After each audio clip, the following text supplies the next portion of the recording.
This is CJ Baker. This is the ongoing history of protest music. So most of the videos that I recorded so far have to deal with, obviously, protest music.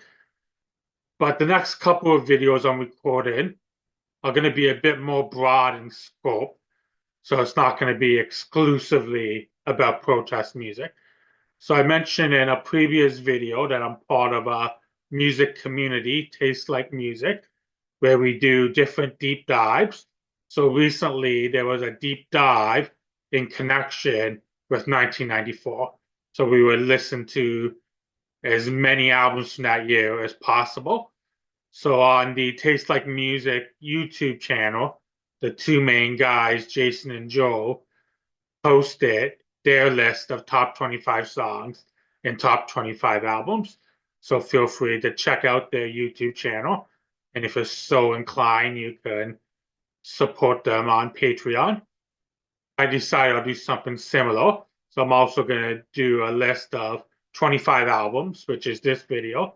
And I'm going to follow that up with 25 songs. And because this is still focused on protest music, similar to what I did in '84. I'm going to record videos for the top 10 protest songs of 1994 and the top 10 protest albums. But like I said, this particular list of albums, and it's not exclusively protest. And this is actually going to be in a ranked order based on to the extent that I like them.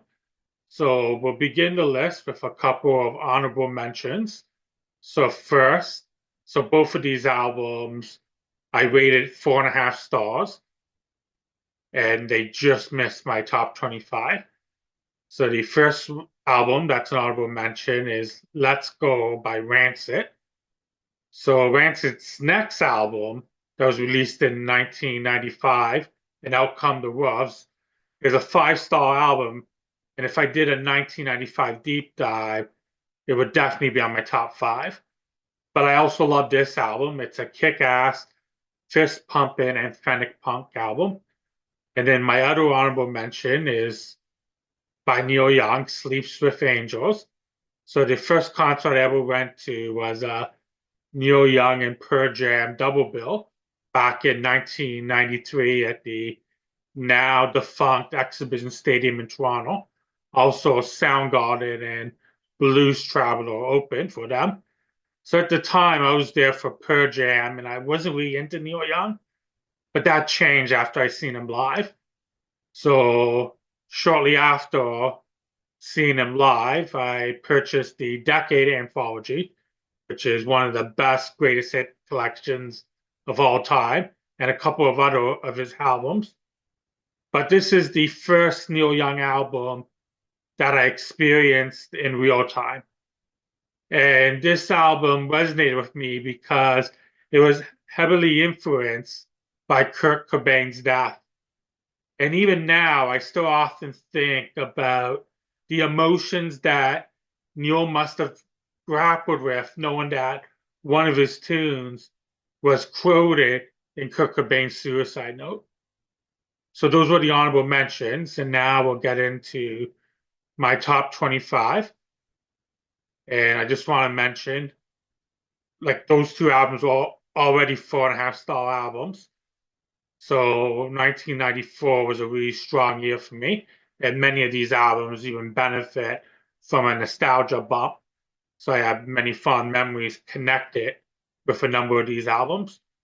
So album 25 is by Notorious B.I.G., Ready to Die. So this is the first of 8 hip-hop albums on this list. And because this album is widely considered one of the best rap albums of all time, it's for us to say it's only the 8th best rap album of 1994. That potentially could catch some flack, but 1994 was a strong year in rap. And I haven't really done a deep dive to test this theory, but I think 1994 could be in contention as one of the best years in hip hop of all time. So this particular album, it is a bit long and some of the material hasn't really aged well, but there's a reason why Biggie is considered one of the goats of hip hop. This album is a fine display of his impeccable cadence and flow. He is a gifted storyteller, and it also features multiple certified bangers. So the 24th album is Day for Night by the Tragically Hip. So as a Canadian, I'm obliged to include a hip album on this list. I don't want to risk having my Connect card revoked. But this really is an excellent album. It's probably the darkest and most somber album that the band released. But as an angsty teen at the time the album came out, it did resonate with me.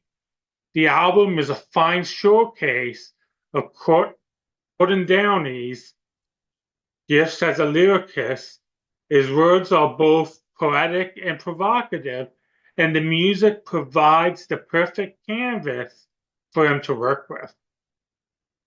The 23rd album is The Diary by Scarface. So this is one of 3 albums on this list I haven't got around to listening to until this deep dive. I was aware of both Scarface and his previous group, the Ghetto Boys. They're considered influential in the Houston rap scene and in the Southern hip hop scene, but I haven't really listened to too much of them. And that's partly because my rap tastes generally don't lean towards gangster rap. I'm more into things like alternative rap, jazz rap, and conscious hip hop. But this album was very gripping. Scarface succeeded in creating a cohesive album with a cinematic feel. So you can say it's kind of like the audio version of a crime novel or a crime film. Album 22 is Jar of Flies by Alice in Chains. So this album is classed as an EP, but it is a tad over 30 minutes. So as far as I'm concerned, it's essentially a full-length album. Well, maybe not in 1994, because albums tend to be really long in 94. But as far as I'm concerned, 30 minutes is perfect length for an album. So the album is musically a bit of departure for Alice in Chains because it is essentially an acoustic album, but it is evidence that an acoustic album could be just as heavy and intense. So it's equal parts dark and beautiful. So the 21st album on the list is Mellow Gold by Beck. So this is one of 3 albums Beck released in 1994. So this album's not quite as batshit crazy and lo-fi as the other 2 albums, but there's still plenty of quirks. So of course, the most well-known tune is the classic Slacker anthem, Loser. But there's a number of other tunes that I get a kick out of. Like many of the tunes on this album includes stream of consciousness lyrical gems, such as this one off Pay No Mind, where it states like a giant dildo crushing the sun. I mean, what does that even mean? But I still get a kick out of those gems. So album number 20 is Crack in the System by Dead Moon. So this is possibly the most obscure album on this list, but the Portland-based band does have a decent cult following, and there is a documentary film about them. So this album features one of my favorite songs of the year, which I'm not going to mention yet because I'm going to be making a video of the best songs, and it's going to be included on that. But the whole album is excellent, including a Wallachian version of Bob Dylan's Times Are Changing. And the album also benefits for being only 37 minutes. So it receives an extra quarter star for being a respectable length. So number 19, by Organized Confusion, and the album is Stress, the Extinction Agenda. So this is the sophomore follow-up to the rap duo's excellent 1991 self-titled debut. So this album is equally excellent, but it does have a darker tone than the debut album. But both Prince Paul and Pharoah Monk are skilled wordsmiths who effectively explore themes of pending human extinction in a way you can still bop to. So the 18th album is Geek The Girl by Lisa Germano. This is another album that I never listened to before the deep dive. I vaguely knew about it, but never listened to it. But the album, it's pretty stunning. It's partly autobiographical, and it deals with Germano's personal experience with trauma, even touching upon serious topics such as stalking and rape. So at times it is an uncomfortable listen, but that's the point. Good music is supposed to elicit an emotional effect, and Germano does that effectively. So the 17th album is 6 Feet Deep by Gravediggers. So this is the last of the 3 albums that I didn't listen to prior to the deep dive. So I've heard of it and was a fan of other projects associated with members of the supergroup. Like, for example, I was familiar with RZA and his work with the Wu-Tang Clan. And I was also a fan of different albums that Prince Paul was involved with. But some reason, this album and group flew below my radar. I knew that it was widely regarded as a pioneering horrorcore album, but horrorcore as a genre, I wasn't really into. But in more recent times, the experimental rap group Clippin' had a couple of horror theme albums that I was really into. And even though there are differences in sound, I can hear some similarities, such as the effective use of satire and the use of horror themes to explore real-world issues. So the number 16th album is Dookie by Green Day. So of course, Green Day did not invent pop punk. If anything, you could argue that the Ramones were pop punk, and Green Day obviously owes a debt to them. But the album's success helped launch pop punk into the mainstream. And of course, you can argue whether or not that's a good thing. But there's no denying that this album is jam-packed with catchy tunes. And for me, the album also benefits from the nostalgia bump. The teenage me really loved this album. But the adult me still enjoys it as well, and it still kicks ass. So the 15th album is Diary by Sunny Day Real Estate.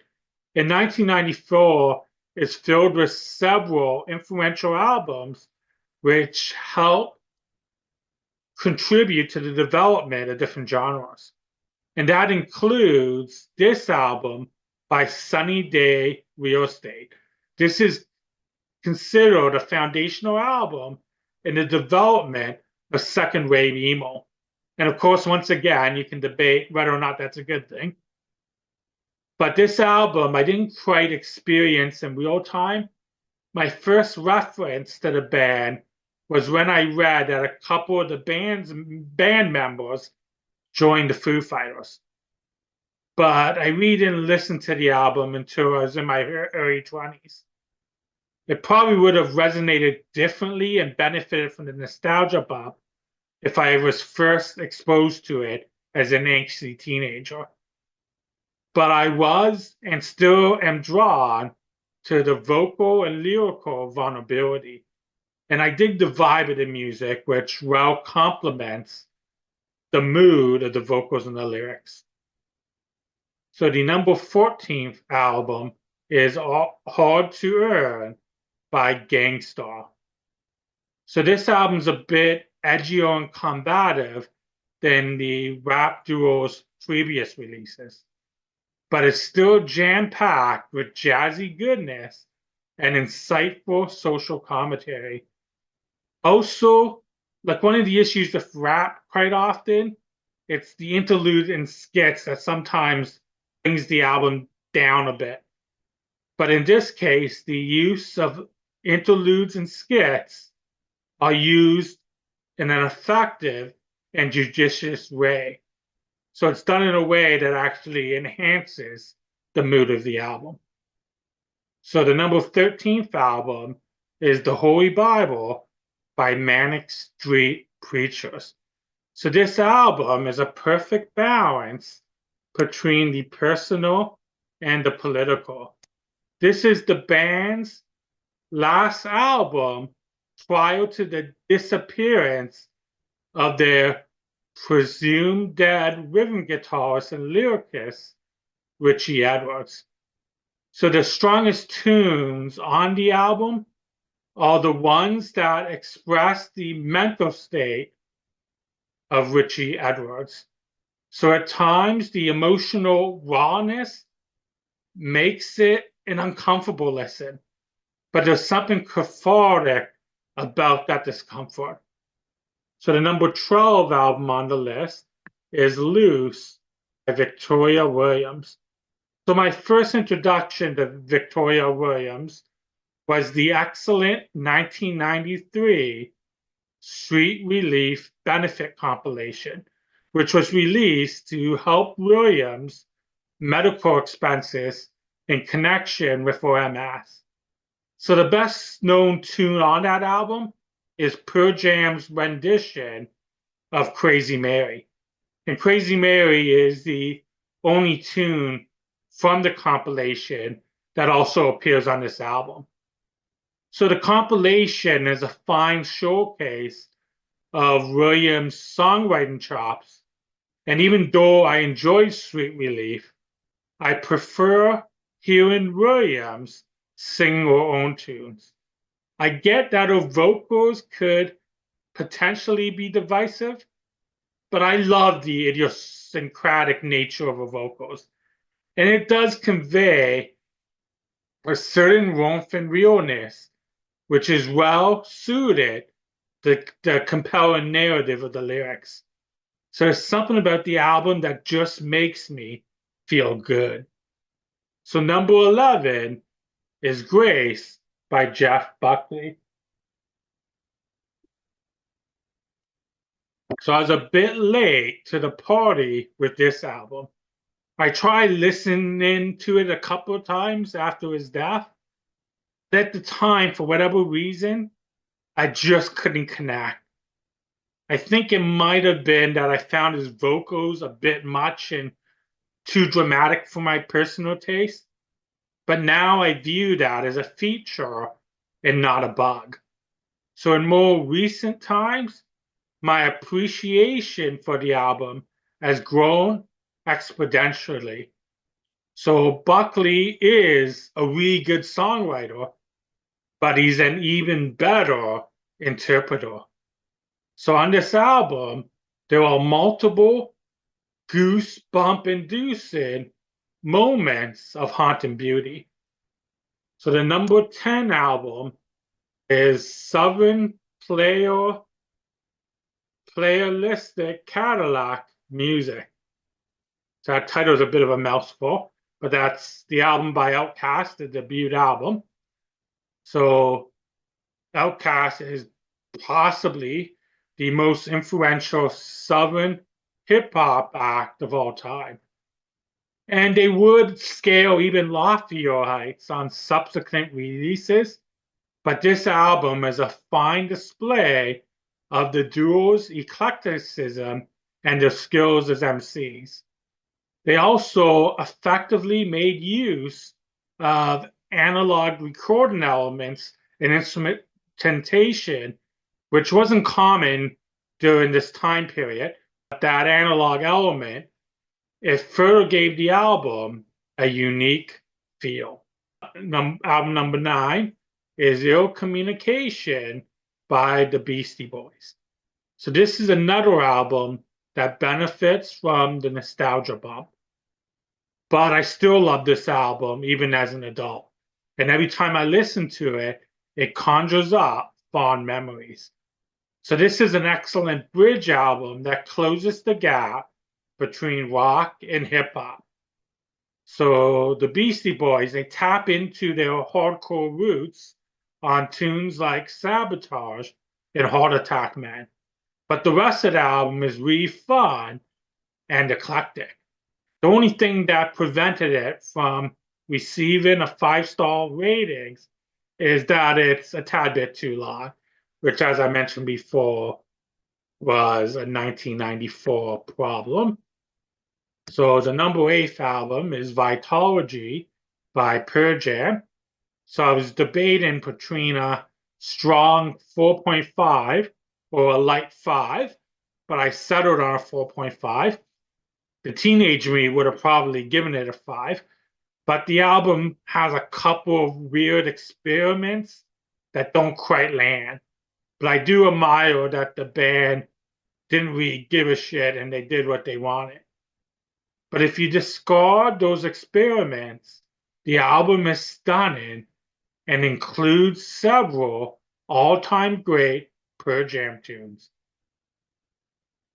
It's the perfect mix of raucous rockers and contemplative mid and slow tempo tunes. So we got the number 7th album, Dummy by Poris Head. So this is the first of 7 5-star albums on this list. So I love the vibe and everything about this album. Beth Gibbons' vocals are gorgeous, and the music has a cinematic feel that draws you in. It's an unusual album in the sense that it's somber in mood and lyrics. Musically, you could just totally chill out to it. Maybe I'm just weird, but this might be the only album that makes me feel happy and sad at the same time. So album number 6 is Live Through This by Hole. So this was recorded before, but released a week after the death of Courtney Love's husband, Kurt Cobain. So it does give the album a prophetic feel, and the circumstances surrounding the album does add emotional poignancy. But even though the album may have received increased attention due to the timing of the tragic death of Kurt, this does not take away from the fact that this is a powerful album. It's not necessarily Riot Girl, but it is Riot Girl adjacent. And Courtney Love effectively expresses themes of female empowerment and offers insightful commentary on issues such as body image and gender stereotypes. But the album also connects on a universal level. It expresses righteous rage that anyone can relate to. And it's also a compact 38 minutes. So it benefits from being a respectable length. So the number 5 album is American Recordings by Johnny Cash. So my introduction to Cash was when I seen him live at a free concert that he gave at the Canadian Exhibition Grandstand back in 1994. So I stumbled upon this by accident. Me and my friends, we ran out of things to do, and we thought that seeing some old country fogey could be good for some giggles. But Cash blew me away. His very presence forced me to pay attention. And also, a portion of the concert was stripped down acoustic, and it features tunes off American recording. So shortly after the concert, I bought a cash box set and the American recording CD. So this album is a powerful example of how less is more. The stripped down arrangements allows Cash Redwood voice to stand out. It's a powerful and intimate listening experience. So the number 4 album is Weezer by Weezer. So AKA the Blue Album. So if someone asked me to name my top 10 Weezer songs, I would just name the 10 tracks off this album. Being a bit facetious, but seriously, very few bands have released greatest hit compilations as stacked as this album. It's all cure, no fill. So the number 3 album is Illmatic by Nas. So there's a reason why this is regularly in discussion for best album of all time. And there's reason why Nas is considered one of the GOATs. Nas is a skilled lyrical journalist who is able to convey the realities of the streets in a way that's not gratuitous. So the biographical lyrics are gritty and compelling, and Nas's flow is impeccable. The production and jazz influence arrangements are also first class. So my number 2 album is MTV Unplugged in New York by Nirvana.